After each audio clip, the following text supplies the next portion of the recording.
Salut à toutes et à tous, la famille Cup World, j'espère que vous allez bien. Si vous êtes passionné de football, si vous aimez les histoires de talent, d'identité, de choix de carrière, et surtout si vous vibrez pour le football haïtien, alors vous êtes exactement au bon endroit.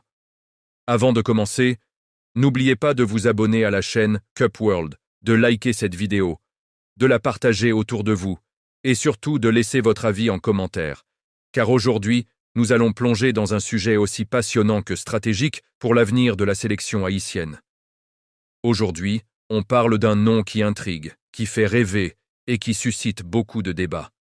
Emile Conradsen Seyid. Peut-il venir jouer pour Haïti? Est-ce réaliste? Est-ce souhaitable? Et surtout, qu'est-ce que cela changerait pour les Grenadiers? Installez-vous confortablement, on entre dans le cœur du sujet. Emile Conradsen Seyid est un jeune footballeur haïtiano-norvégien, né en Norvège, formé dans l'un des environnements les plus structurés du football scandinave. Dès son plus jeune âge, il est considéré comme un attaquant moderne, rapide, technique, explosif et capable d'évoluer sur plusieurs positions offensives. Il s'est surtout fait connaître du grand public lors de son passage au Rosenborg BK, l'un des clubs les plus historiques et prestigieux de Norvège. Rosenborg, ce n'est pas n'importe quel club, c'est une institution, un club habitué aux compétitions européennes, connu pour sa formation exigeante et son sens tactique très poussé. Le simple fait qu'Emile Seyid ait porté ce maillot montre déjà qu'il possède un niveau technique et mental supérieur à la moyenne. Mais au-delà du club et des statistiques, Emile Conradsen Seyid représente quelque chose de plus profond, la nouvelle génération de joueurs issus de la diaspora haïtienne.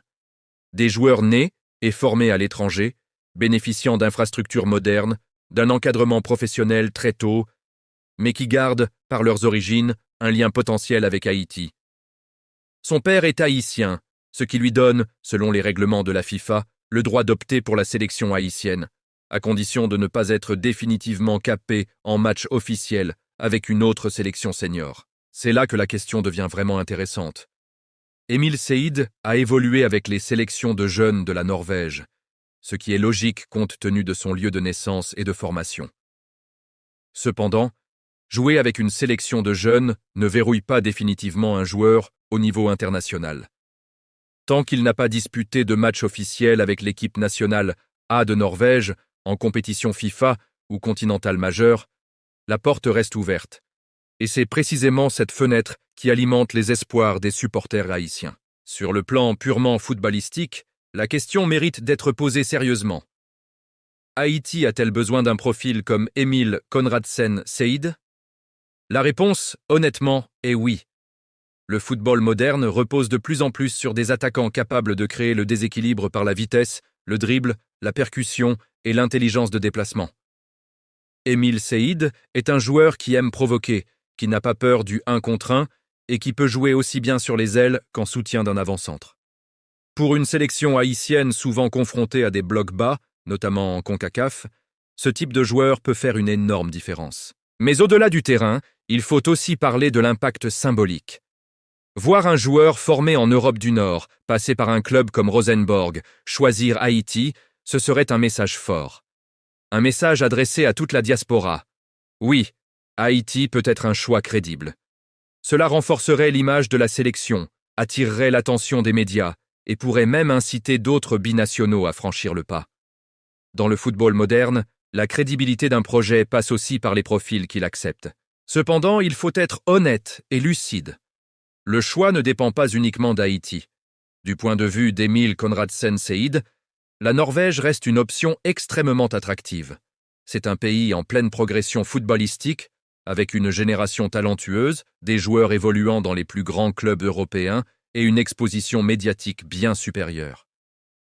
Choisir Haïti, ce ne serait pas seulement un choix sportif, ce serait aussi un choix de cœur, d'identité et parfois de sacrifice en termes de visibilité internationale. C'est là que le rôle de la Fédération haïtienne de football devient crucial.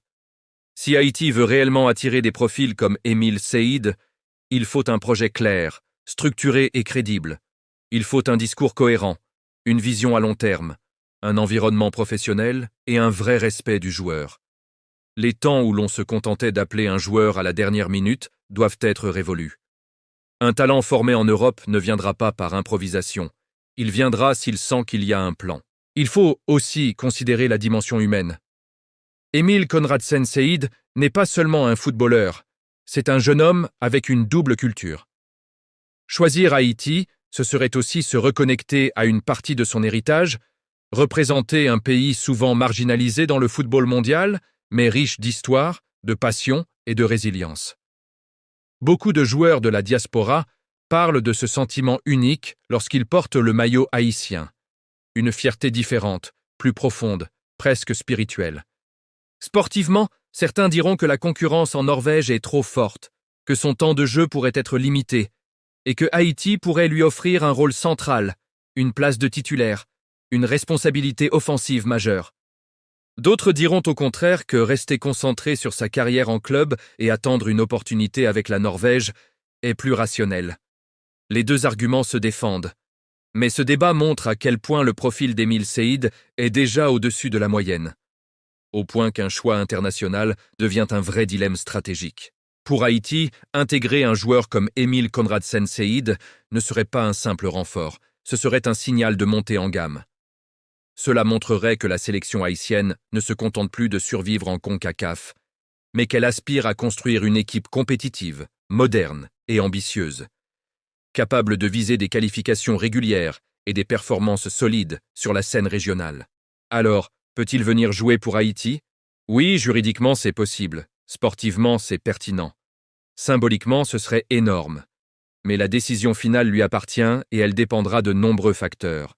Son évolution en club, les opportunités avec la Norvège, la qualité du projet haïtien et, bien sûr, son ressenti personnel. La balle est donc dans le camp d'Haïti autant que dans celui du joueur. Si la fédération sait se montrer proactive, professionnelle et convaincante, alors l'idée de voir Emil Conradsen Seyd porter le maillot bleu et rouge des Grenadiers n'est pas un rêve irréaliste, mais une possibilité concrète.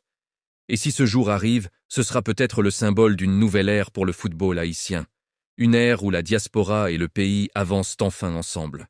Voilà la famille Cup World. C'était notre analyse complète sur Emil Conradsen Seyd et la sélection haïtienne. Maintenant, c'est à vous. Pensez-vous qu'il doit choisir Haïti? Est-ce le bon moment? Est-ce le bon projet? Dites-le moi en commentaire. N'oubliez pas de vous abonner, de liker et de partager cette vidéo. On se retrouve très bientôt pour un nouveau débat football passionnant sur Cup World.